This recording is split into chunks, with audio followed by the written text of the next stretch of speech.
Hello everyone. आज के video lecture में जो हम नेम रिएक्शन का टॉपिक पढ़ने जा रहे हैं वो रिएक्शन आपकी रिमर टिमन रिएक्शन। ठीक है, ये आपका नेम रिएक्शन का अगला टॉपिक है, इसे हम पढ़ना शुरू करें। देखना भाई, रिमर टिमन रिएक्शन में क्या होता है। रिमर टिमन रिएक्शन में आपका कंपाउंड लिया जाता है फिनोल। ठीक है, फिनोल की रिएक्शन कराई जाती है CHCl3 और KOH के साथ।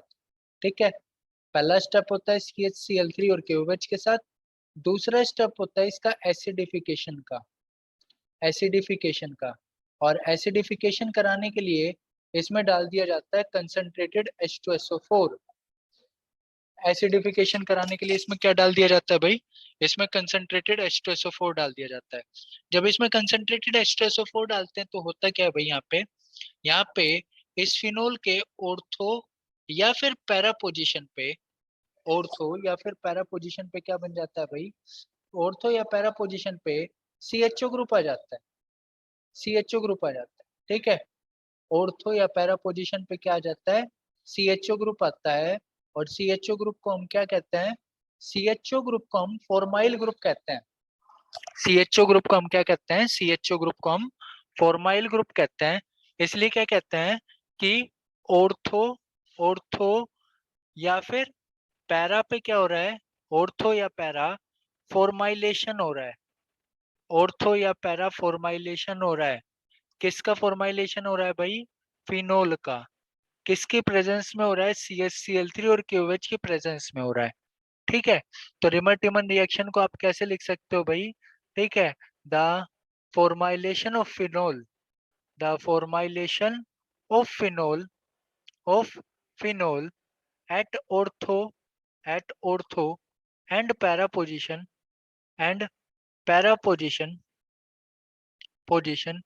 in presence of in presence of CHCl3 and KOH. CHCl3 and KOH is called Reimer Tiemann reaction.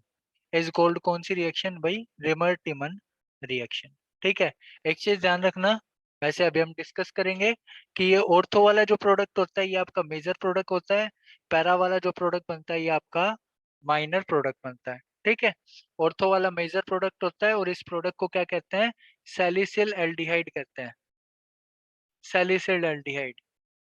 ठीक है, सैलिसिल एल्डिहाइड। ठीक है, इस चीज का ध्यान रखना भाई। आगे चलते हैं, मैकेनिज्म की बात करते हैं भाई, कि ये जो आपका ऑर्थो या पैरा पोजीशन पे फॉर्माइलेशन हुआ है ये किस तरीके से हुआ है। देखो, फिनोल आपने लिया था और आपने साथ ही साथ एक कंडीशन और ली, CHCl3 plus KOH, CHCl3 plus KOH।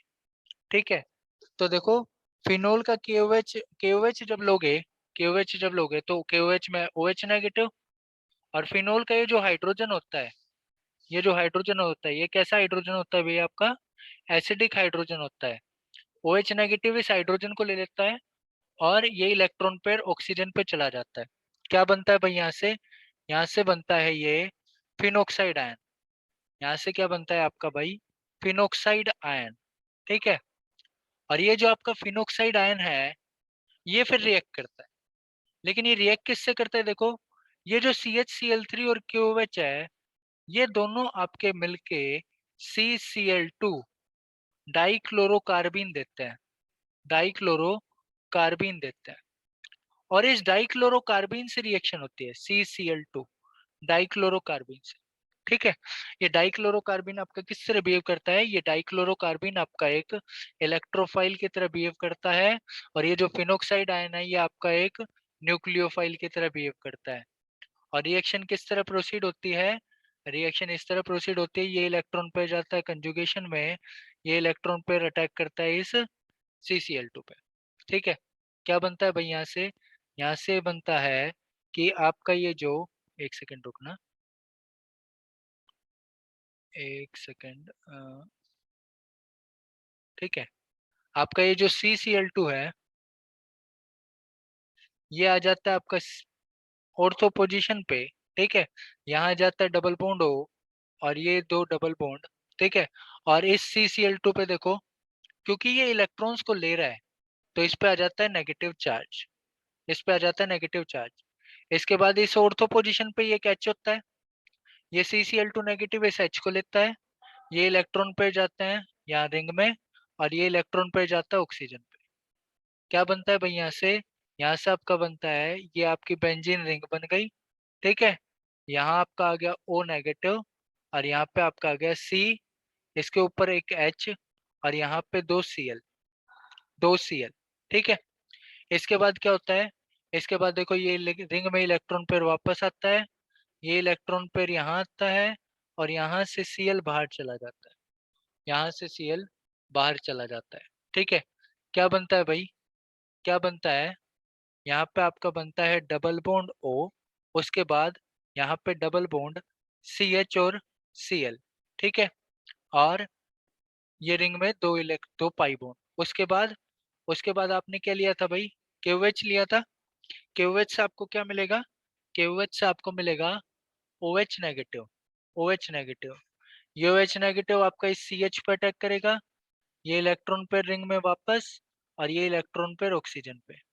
क्या बना भाई, क्या बना आपका, आपके इस CH पे एक आ गया OH और एक आ गया Cl, ठीक है।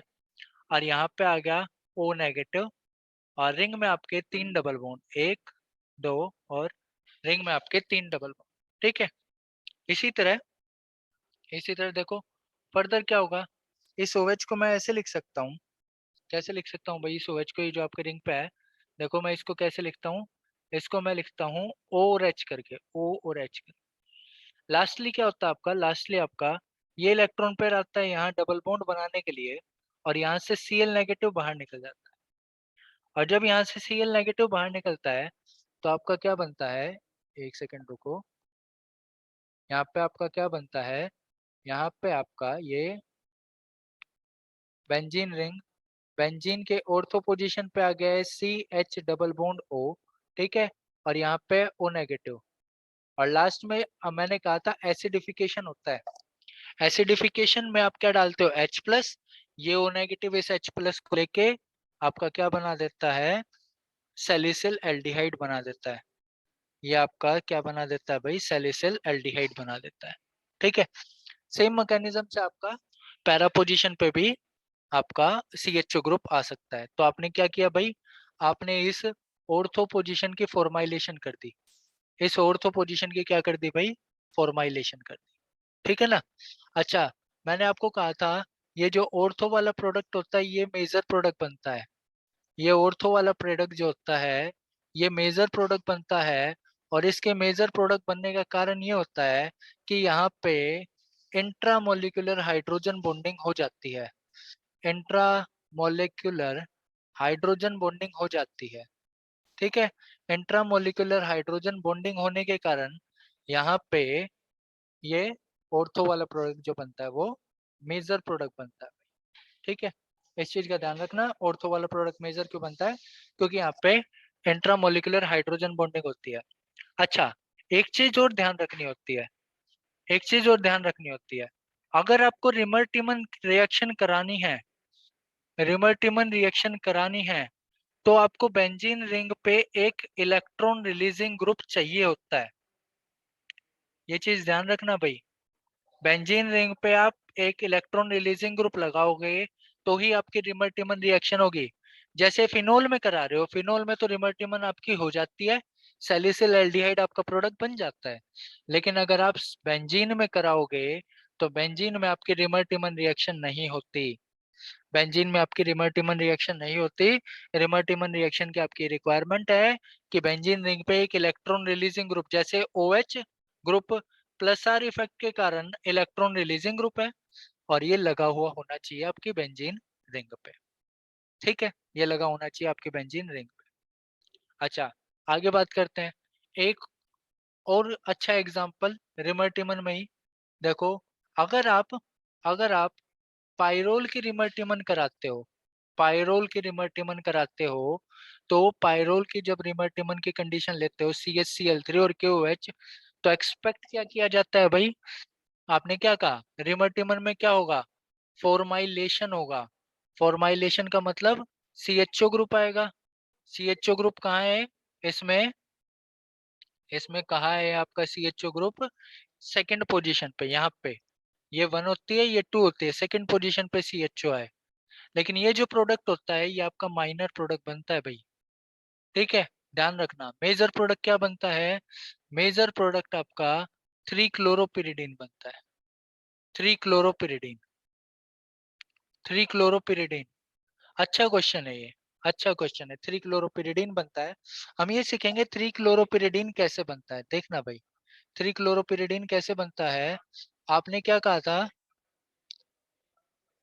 आपने क्या कहा था, CHCl3 और KOH डालने पे क्या बन रहा था, कार्बिन बन रही थी, कार्बिन बन रही थी। इनकी एक प्रॉपर्टी, वो डबल बॉन्ड पे एडिशन रिएक्शन शो करती है, डबल बॉन्ड पे एडिशन रिएक्शन शो करती है, ठीक है। तो NH यहाँ पे एडिशन रिएक्शन हो जाती है भाई, एडिशन रिएक्शन हो जाती है, डबल बॉन्ड पे एडिशन रिएक्शन हो जाती है, ठीक है। और उसके बाद ये 3 मेंबर रिंग ओपन होती है, उसके बाद ये 3 मेंबर रिंग ओपन होती है, और जो आपका फाइनल प्रोडक्ट बनता है, जो आपका फाइनल प्रोडक्ट बनता है वो 3 क्लोरोपिरिडीन बनता है। जो आपका फाइनल प्रोडक्ट बनता है वो क्या बनता है भाई, 3 क्लोरोपिरिडीन बनता है, ठीक है।